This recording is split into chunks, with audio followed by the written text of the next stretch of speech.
So I think there's a lot going on in education right now that's really difficult, and making the profession one that's really difficult for people to stay in. When teachers come through our program and actually gain the tools for themselves, when they go back into their classrooms, they show up differently. If they're implementing the tools, they show up differently. And it's really meaningful for teachers when their own students are pointing out to them how calm they are, or how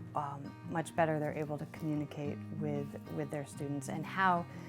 just by implementing those tools that the learning in the classroom is actually possible, as opposed to a lot of the class just being around classroom management issues. And the other thing that's been reported back to me is using the breath as a transition from work to home. Because oftentimes when you're in such a stressful job, you've used up everything you've got during the school day, and oftentimes have not so much to give at home, or maybe don't have as much patience or as centered as you would like to be.